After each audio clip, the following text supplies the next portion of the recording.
Ross Stripling now available.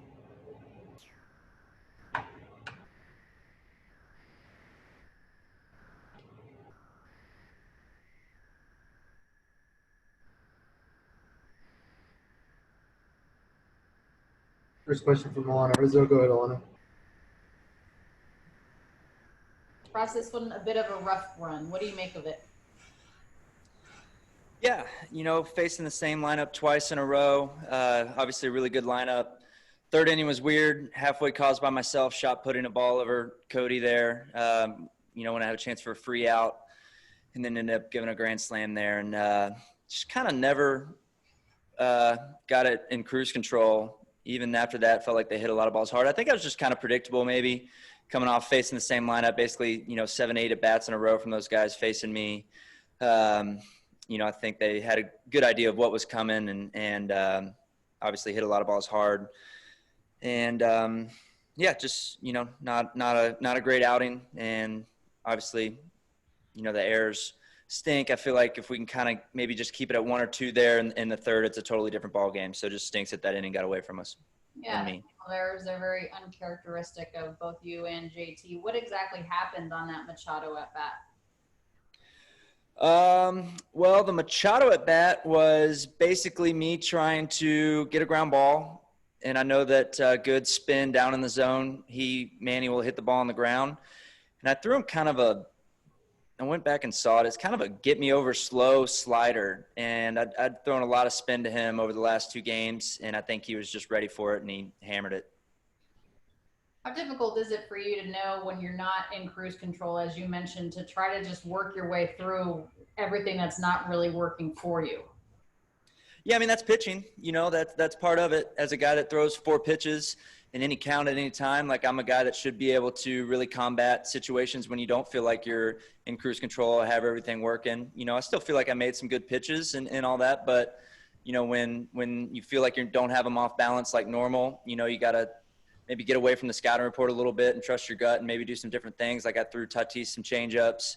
I think I even mixed one into Manny, threw some right and right changeups today to try and mix in a different wrinkle from the last game. And, obviously it didn't end up working terribly in my favor, but felt like it was at least something different to show him. And it's just about throwing the kitchen sink at him and trying to keep him off balance as best you can. On that errant throw, were you just rushing? What exactly happened on that play? Yeah, I think I was rushing. I picked it up kind of with 3 fingers, like I clawed it. And Hedges isn't very fast. I had all the time in the world, but, felt a little rush there because I didn't have a good grip on it when I probably had time to, get a normal grip and just throw it hard. Instead, I tried to 3 grip, throw it slow. And like I said, I just kind of pushed it instead of throwing it. And I had more time than I felt in real time, and should have just gathered myself and made a good throw. Okay. Thank you, Ross. Thanks, Lana. Got a question from Claudia, I guess. So go ahead. Hey, Ross. I was just wondering, you talk about a little bit your plan facing Tatis Jr. How it's like. Well, he's really, really good, right? I mean, you could throw him in there with like Acuna and Soto as one of the best young players in baseball. And rightfully so. He's a hard guy to scout. He hits fastballs really well. Obviously, he's very aggressive, kind of like a Corey Seager. And, it's just from pitch 1, you got to be on your game facing him. So, and then he's really athletic, will steal bases as he showed tonight. And, always push the envelope, plays the game the right way, plays it hard. So he's a really good young player and a guy that, we're going to have to face a lot over this year and the next years to come and keep, try our best to get him out as best we can. Thank you. Thank you. Next question from Jorge Castillo. Go ahead. Hey, Ross, just being here, it seems like they're pretty loud in their dugout and they're pretty animated. Is there a sense that, they might have a little more intensity than usual in facing you guys? Good question. I would say I've noticed that they have intensity coming from their dugout. I don't necessarily know if it's more than years prior or whatnot. I think that they are confident in their team and that they took a good step forward this year, made some good trades in the offseason, and I think that they feel confident and, don't necessarily feel like they're I don't know what, a lesser team than us. I think they feel like they compete with us, and they've showed it with, some good. What have we played them 5 times? Seems like every game has been a good one. So, they're a confident young team, really good lineup, good bullpen, starters are good. They feel like they can compete with anyone, and that's the energy they bring. Thank you. That's it. Thanks, Russ. Thanks, guys.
Dave Roberts now available. First question is from Alana Rizzo. Go ahead, Alana.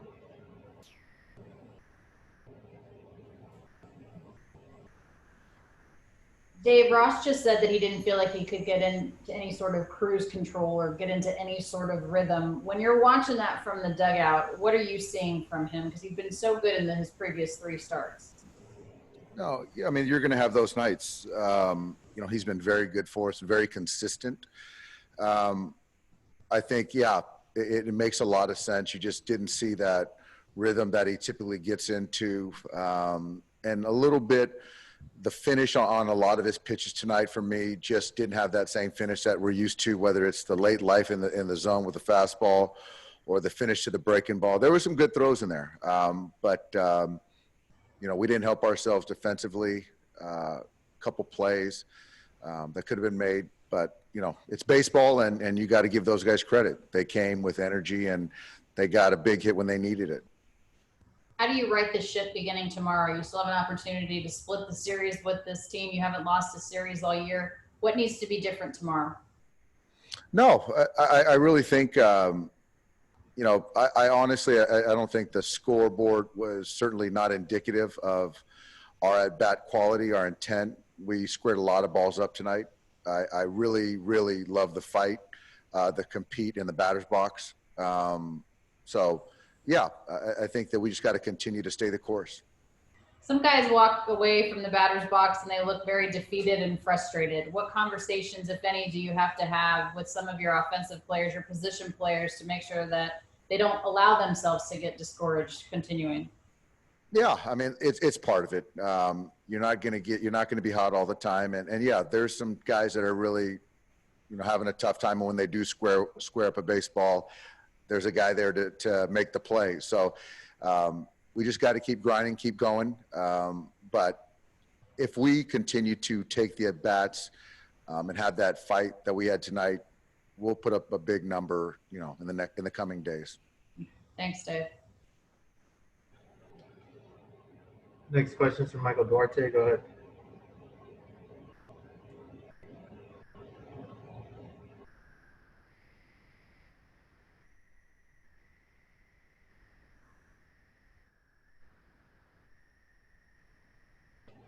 Next question is from Jorge Castillo. Go ahead. David, what are you seeing in Cody's at bats?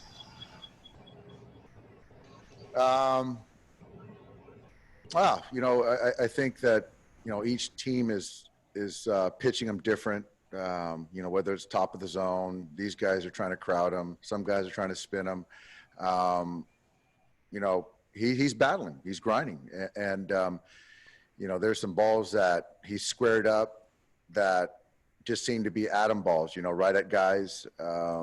But he's working really hard, and it's going to come. It's going to come, and he and the hitting guys are every single day. There's progress. Hasn't shown yet in the batter's box in a game, but I'm confident it will.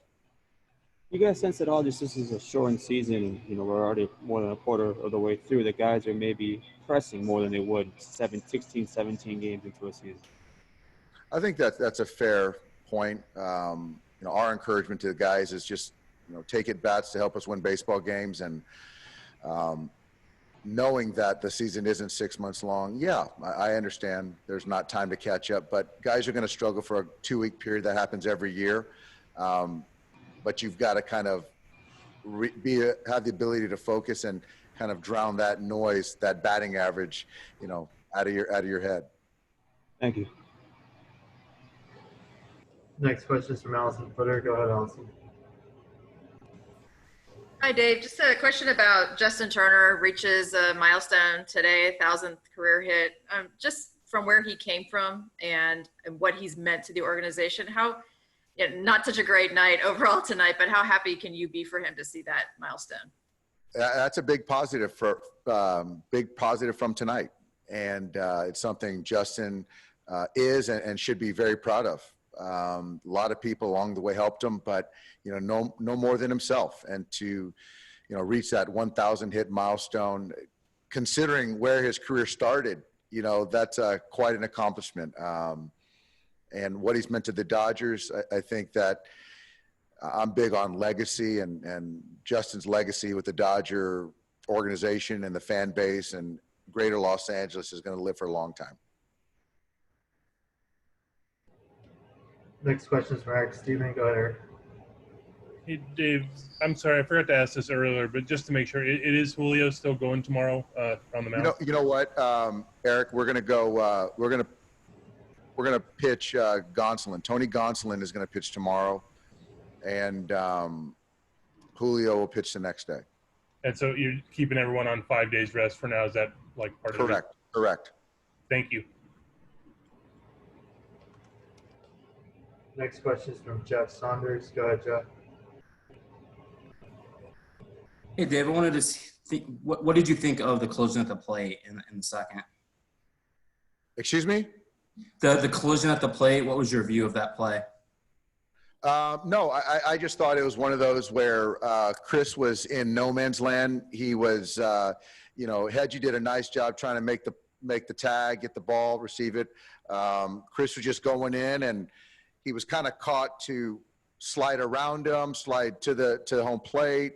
Hedgie came up and got the throw. So it's just a baseball play. And obviously there were some words exchanged last series, but there's just a lot of respect, from both clubs. Cool. Thank you. Another question from Jorge Castillo. Go ahead. Dave, with Tony coming up, is there a corresponding move yet? We're kind of trying to sift through it. We haven't made that decision yet, Jorge. Okay, thank you. You got it. Question from Bill Plunkett. Go ahead, Bill. Poke at that a little more, Dave. Why the decision to start Tony and move Julio back? I think right now, trying to appreciate that we've got 17 in a row, shorten obviously summer camp, and we want to make sure that we really take care of the starters and pitchers in general. So I think that right now, to give them the extra day over a few turns, I think makes sense for everybody. And, we can kind of push them a little bit more as we get into September. Anything that you saw in Julio's last start to make you think he needed the extra day? No. I just think that, the way Tony threw, and it's more of not just a Julio thing. I think it's a good thing for all of our starters. Thanks, Dave. Yep. Thanks, Dave. Thanks, everybody. Thanks, guys.